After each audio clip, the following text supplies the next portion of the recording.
SPO digital marketing நிறுவனத்தில் part time ஜாப்பில் பணிபுரிய தங்கள் பெயர் மற்றும் கல்வி தகுதியை 9994104160 என்ற எண்ணிற்கு வாட்ஸ்அப் அனுப்பி முழு தகவலையும் பெறுங்கள்.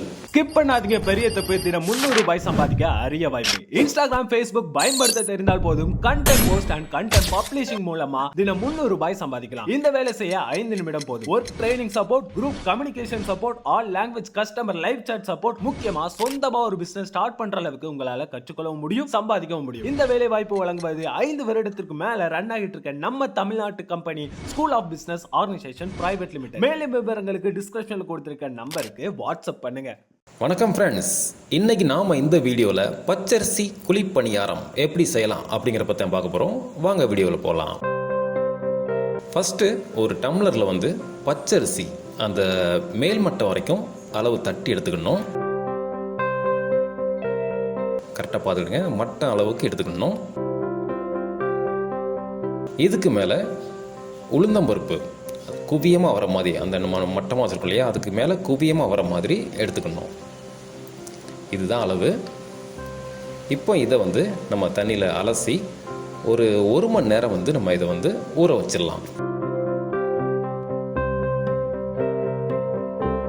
இப்போ அதுக்கு நடுவில் நம்ம மண்டை வெல்லத்தை இந்த மாதிரி துருவி எடுத்துக்கலாம். துருவி எடுத்தாச்சு. இப்போ நம்ம அரிசி ஊறப்பட்டது 1 மணி நேரம் ஆயிடுச்சு. இதை ஒரு மிக்சி ஜாரில் தட்டி நம்ம அரைக்கணும். இந்த அரிசி உளுந்து கூட வெல்லம் துருவி வச்சுருக்கோம் இல்லையா, அதையும் சேர்த்து அரைச்சிக்கலாம். மாவு பதம் வரணும் லைட்டாக, அதனால் தண்ணி ரொம்ப அதிகமாக சேர்த்துடாதீங்க, கம்மியாக தண்ணி ஊற்றி அரைச்சி எடுத்துக்கிடுறோம். மிக்சி ரெடியாக இருக்குது. இதோ இந்த மாவு பதத்துக்கு நம்ம அரைச்சி எடுத்தாச்சு. இது கூட நம்ம ஒரு வாழைப்பழமும் கொஞ்சம் அரைச்சி சேர்த்துக்கிட்டோம். நாங்கள் நேந்திரம்பழம் எடுத்துருக்கோம்.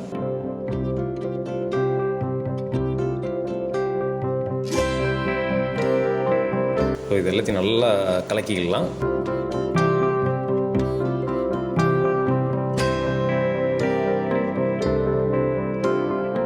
நம்ம வெல்லம் சேர்த்துருக்கோம் அப்படிங்கிறதுனால கொஞ்சம் சுக்கு சேர்த்துக்கிட்டுறோம். நல்ல மணமாக இருக்கணும், அதுக்காக ஏலக்காய் தூளும் கொஞ்சம் ஆட் பண்ணி, ஸோ மறுபடியும் நல்லா கலக்கி மாவு ரெடி பண்ணிக்கிட்டுறோம். இப்போ பனியாற்கல்லை அடுப்பில் வச்சாச்சு.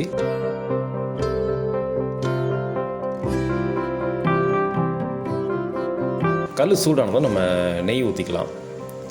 உங்களுக்கு தேவைப்பட்டால் நீங்கள் கடலெண்ணெய் கூட யூஸ் பண்ணலாம். ஆனால் கொஞ்சம் டேஸ்ட்டாகவும் மணமாகவும் இருக்கணும், அதுக்காக நான் நெய் ப்ரிப்பேர் பண்ணுறோம்.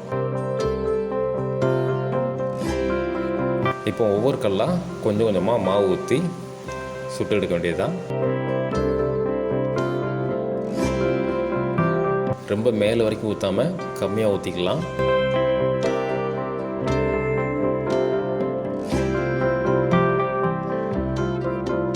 இதில் முக்கியமான ஸ்டெப்பு நீங்கள் தீயை ஹை ஃப்ளேம் வைக்கக்கூடாது.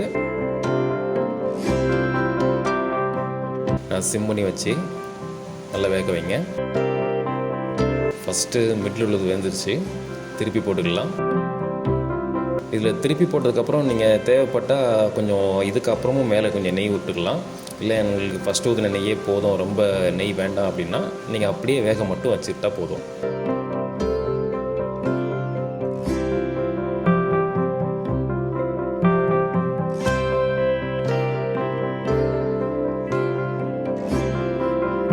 ஸோ எல்லாமே வெந்துருச்சு. எல்லாத்தையுமே திருப்பி போட்டுக்கலாம் ஒரு சைடு. ஏற்கனவே சொன்ன மாதிரி தேவைப்பட்டால் நெய் ஊற்றிக்கலாம்.